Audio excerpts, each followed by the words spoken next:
So Ruby Rose came out the other day slamming the CW and Warner Brothers over bad working conditions, and her in particular being mistreated by the cast, production, and bosses. Some of it is a little sketchy because the company did come out and said they had a lot of complaints about her. But now you've got someone who worked on the first season of Batwoman, they've came out against her, and you've got a couple of actors that came out against her, which we'll get to. The word dictator was thrown in there, so it does make her sound like a bit of a diva. But let's see what they had to say anyway. But it was a production assistant named Alexander Baxter who worked on season 1 of the Arrowverse series.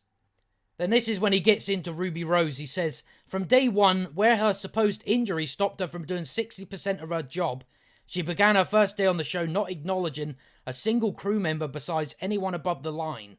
And as the days stretched on, the 18-hour Saturdays for some of us and the crew, things got worse. She showed up late most days, didn't have her lines memorized, and whenever she interacted with anyone below the line, production assistant, LX crew, grips, it was as though we were beneath her boots.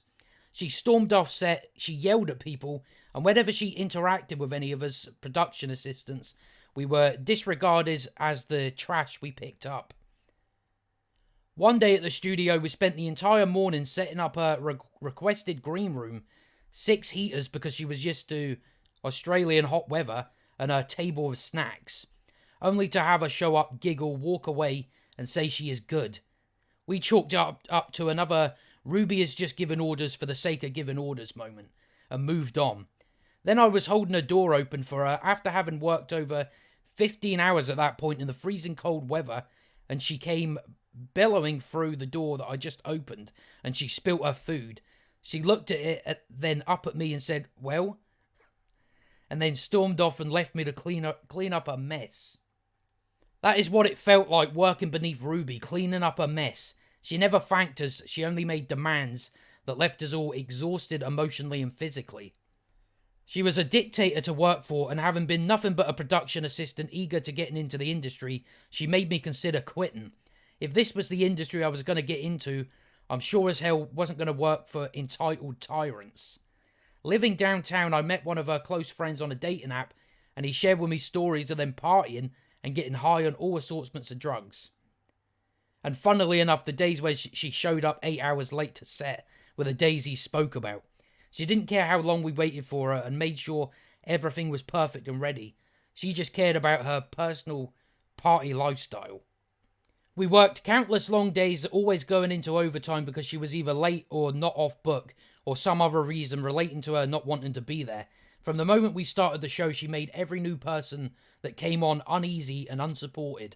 She was a horrible start and made so many of us feel like we were helping make a show for a dictator. Filmmakers, no matter what the position they are on film set, deserve to be treated with respect. That's how I was taught growing up and in film school. And when I read her article claiming that the production was at fault, it infuriated me because, having been there, I don't want to stand by and let her badmouth a company that she tried to screw over. No matter how bad your day, you have no right to be cruel, and season 1 was her reign of cruelty. So, dictator, entitled tyrant, reign of cruelty. So it's certainly not making her look good so far. Then you had the actor that plays Luke Fox, and he says, Batfam, you know I couldn't go the whole day without saying something. Don't think I haven't seen all the love today, but yeah, she was fired. And it is very hard to be fired when you're the lead. Imagine what you have to do for that to happen. Since it was claimed she walked away last year, I'm sure some of you may be pretty confused or upset, and even more so that a lot of lies were spread today. Just know we have a lot of great souls working on this show, and none of this changes that, from top to bottom. Then you've got Dougray Scott, who she accused him of being abusive to women, yelling at women and turning up when he wanted to and leaving when he wanted to.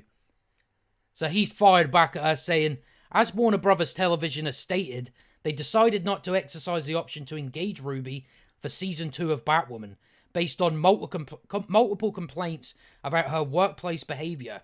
I absolutely and completely refute the defamatory and damaging claims made against me by her. They are entirely made up and never happened. So it was when the stuff came to Dougray Scott, I was thinking that she's either making it up or maybe she's just reading into it wrong or something like that. Same with the Luke Fox actor.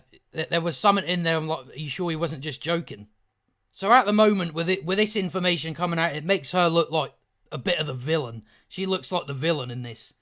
And this isn't really something we can prove either way. But if there's more people coming out against her, it doesn't make her look good. And when you've got people calling you an entitled tyrant and a dictator, that does not make you look good. But the first guy I showed, I don't really think they had any reason to lie if you don't actually work there anymore. But I reckon in the next few days there'll probably be more of the actresses and that coming out and saying something against her. So it'll be interesting to see where this goes. But that's all I got to say on that anyway. So if you enjoyed the video, like and subscribe, and I'll see you next time.